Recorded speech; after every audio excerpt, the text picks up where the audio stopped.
स्वागत है मित्रों आप सबका। तो फिर कहानी को आगे बढ़ाते हुए आज देखते हैं कड़कती हुई बिजली के साथ चर्चन फैक्ट में एंट्री होता है योई का।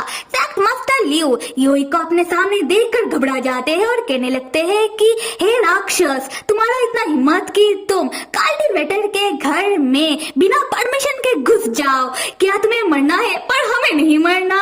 योई तब फैक्ट मास्टर लियो का गिरेबान जाकर पकड़ लेता है और कहने लगता है कि बुढ़े चुप हो जाओ, मैं एक राक्षस हूँ और मुझे तुम्हारे सेक्ट से ही किसी ने बुलावा दिया है। मैंने सुना है कि तुम्हें पैसों का जरूरत है, तो मैं यहाँ तुम्हें उधार देने के लिए आया हूँ और मैं तुम्हें एक चीज क्लियर कर देता हूँ, अगर कोई उधार ना लौटाना चाहे तो हम उसे दुनिया से ही लौटा देते हैं, समझे या फिर समझाओ। फैक्ट मास्टर लियो घबराते हुए कहते हैं कि हे राक्षस, मुझे छोड़ दो, मुझे कुछ मत करना। अगर तुम मुझे छोड़ दोगे तो मैं तुम्हें एक जरूरी खबर दे सकता हूँ। यहाँ पर एक लड़का आया है जो तलवार सेक्ट के बारे में पूछ रहा था, तो तुम्हें जरूर जानना होगा कि उस लड़के और तलवार सेक्ट के बीच क्या नाता है। योई सेक्ट मास्टर लियो को तब छोड़ देता है और उनके सामने सोने के सिक्कों से भरा हुआ बॉक्स पटकते हुए कहता है कि क्या तलवार सेक्ट को छोड़ो, क्योंकि मुझे उससे भी ज्यादा जरूरी किसी और के बारे में जानना है। उसके बाद योई अपने पास से विलेनियन का एक तस्वीर निकालता है, जो तस्वीर योई ने खुद बनाया है, और सेक्ट मास्टर लियो को दिखाते हुए पूछता है कि क्या तुमने इस आदमी को कहीं देखा। सेक्ट मास्टर लियो योन का तस्वीर देखकर सोचने लगते हैं कि ये है क्या चीज। उसके बाद वो योई से कहते हैं कि नहीं, मैंने इस आदमी को कहीं नहीं देखा। योई तब सेक्ट मास्टर लियो को बताने लगता है कि शायद इस आदमी ने अपने आंखों में कोई मास्क पहना होगा, तो क्या आपने यहाँ कहीं मास्क पहना हुआ आदमी को देखा है। सेक्ट मास्टर लियो कहते हैं कि नहीं, मैंने किसी मास्क पहना हुआ आदमी को भी नहीं देखा। योई तब गुस्से में चिल्लाने लगता है, तो तुम्हें पता क्या है। सेक्ट मास्टर लियो योई से डर के बेहोश हो जाते हैं। फिर योई जाने लगता है और उदास होकर योन का तस्वीर अपने हाथों में लेकर सोचने लगता है कि मेरे राक्षस राज, मेरे मास्टर, आप कहाँ हो? आप महल में भी कहीं नहीं दिख रहे हो, आप कहाँ घूमने चले गए? अगर आपको घूमना ही था तो आप मुझे अपने साथ लेकर चलते, मैंने क्या गलती कर दिया। अगले सीन में हम संग को देखते हैं जो अपने कमरे में घोड़ा बेचकर सो रहा था। तब मो चैन बचपन की तरह ही सुबह सुबह खाना लेकर आता है। मो चैन संग के कमरे के सामने आकर खड़ा हो जाता है और दरवाजा खटखटाते हुए पूछने लगता है कि डॉक्टर संग, आप दरवाजा खोलिए। पर संग दरवाजा नहीं खोलता। मो चैन बार बार संग का नाम लेने लगता है, पर संग फिर भी दरवाजा नहीं खोलता, क्योंकि संग का घोड़ा बेचकर सो रहा है। पर मो चैन परेशान होने लगता है। मुझे सोचने लगता है, डॉक्टर संग दरवाजा क्यों नहीं खोल रहे हैं? डॉक्टर संग कितने दुबले पतले से है, क्या किसी ने उन्हें अगवा तो नहीं कर लिया? और ये सब सोचने के बाद मो चैन संग के कमरे का दरवाजा एक लात मारकर तोड़ देता है और संग के रूम के अंदर चला आता है। फिर मो चैन संग को मैसी हालत में सोता हुआ देखकर वो शर्माने लगता है।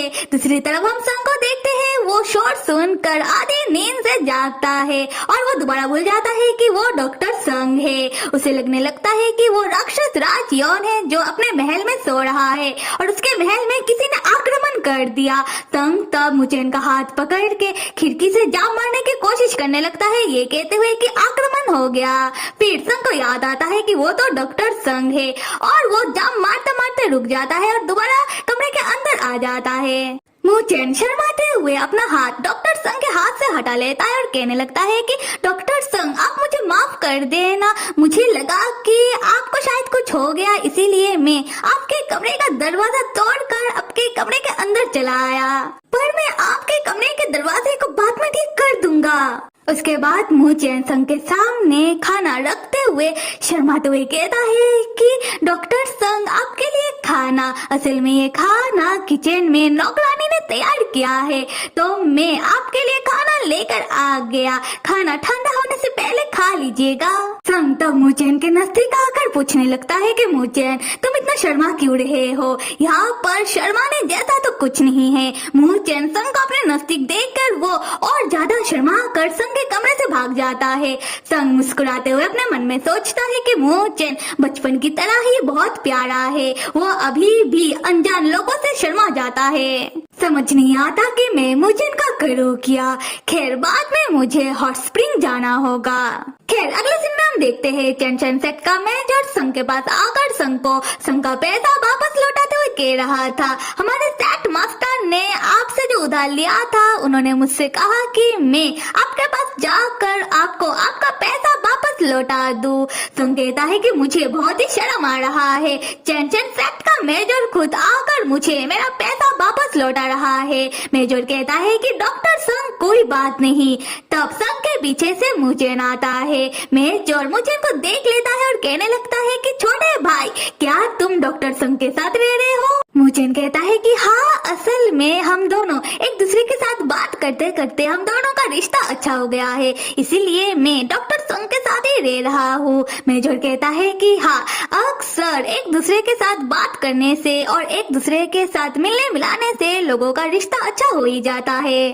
खैर हम संग को देखते हैं, वो जैसे ही पैसों का बॉक्स ओपन करता है चेक करने के लिए, तब संग देखता है कि सोने के सिक्कों में राक्षस राज यॉन की राक्षसी महल का मोहर लगा हुआ है और संग समझ जाता है कि ये सोने के सिक्के मतलब ये पैसे तो यॉन के ही है। संग गुस्से में सोचने लगता है कि इन चैनचैन सेट वालों के पास अपना पैसा है भी कि नहीं, मेरे ही महल से पैसा उधार लेकर मुझे ही वापस लौटा रहे हैं। मेजर संग को गुस्से में देख कर कहने लगता है कि डॉक्टर संग, मुझे पता है कि हमने आपको पैसा बहुत ही देर से लौटाया है, ऊपर से बहुत कम लौटाया है, पर डॉक्टर संग अब हमारे चैनचैन सेट की हालत को समझिए। हमारा चैनचैन सेट का हालत फिलहाल सही नहीं चल रहा और हमारे सेट मास्टर ने कहा कि इसके बदले में आपको चैनचैन सेट के एक्सपेंसिव हॉट स्प्रिंग में इनवाइट करूं। ये हॉट स्प्रिंग कल्टिवेटेड के साथ स्पिरिचुअल शक्तियों से तैयार किया गया है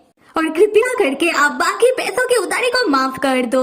और ये कहते हुए मेजर रो रहा था। संग मेजर को रोता हुआ देखकर सोचने लगता है कि हाय बेचारा, बुरा लग रहा है कि चैनचैन सेट का मेजर होते हुए भी अपने मास्टर का बाकी पैसों का उधारी माफ करने के लिए मेरे सामने गिड़गिड़ाते हुए रो रहा है। उसके बाद संग मेजर के सामने जाकर अपना हाथ मेजर के कंधों में रखते हुए कहता है कि ठीक है मेजर, मैं चैनचैन सेट के हॉट स्प्रिंग में जरूर आऊंगा और तुम जो मेरे सामने इतना गिड़गिड़ा रहे हो, जाओ, मैंने तुम लोगों का बाकी पैसों का उधारी माफ किया। ये सुनकर मेजर बहुत खुश होकर डॉक्टर संग से कहता है थैंक्स। दूसरी तरफ हम मुचेन को देखते हैं जो संग और मेजर को मुस्कुराते हुए बात करता हुआ देखकर उसे बहुत ही जेलसी हो रहा है।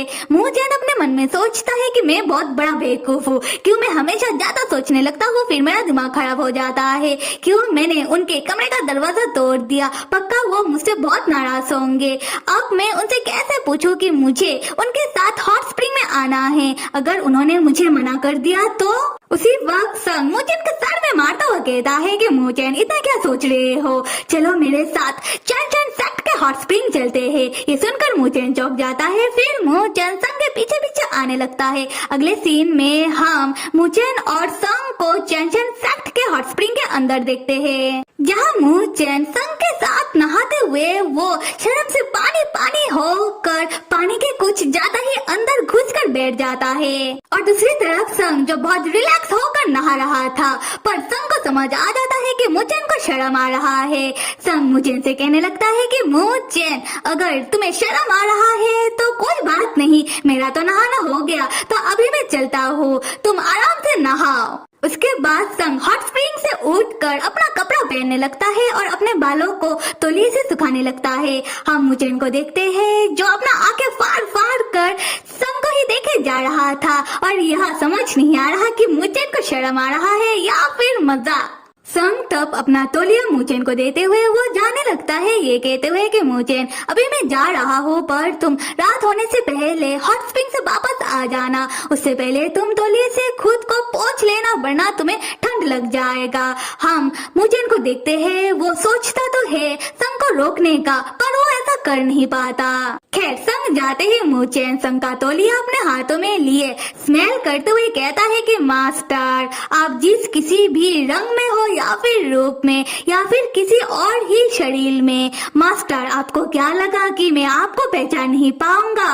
मास्टर, आपका खुशबू खुशबू तो आपका ही है और आपका खुशबू मुझे हमेशा बता देता है कि ये आप ही हो। मास्टर, मैं भी देखता हूँ कि आप कब तक मुझसे छुपते हो और जब तक आप छुप छुप कर थक नहीं जाते, मैं आपके सामने तब तक प्रिटेंड करता रहूंगा कि मुझे आपके बारे में कुछ नहीं पता। तो फिर मेरे प्यारे मित्रों, जैसा कि हमें पहले ही समझ आ ही गया था कि मुझे इनको पता चली गया है डॉक्टर संग मुझे इनका मास्टर यॉन है, और कहानी में आगे क्या होता है ये जानने के लिए अगला एपिसोड किस किस को चाहिए कमेंट करके जरूर बताना। Till then stay with me and see you.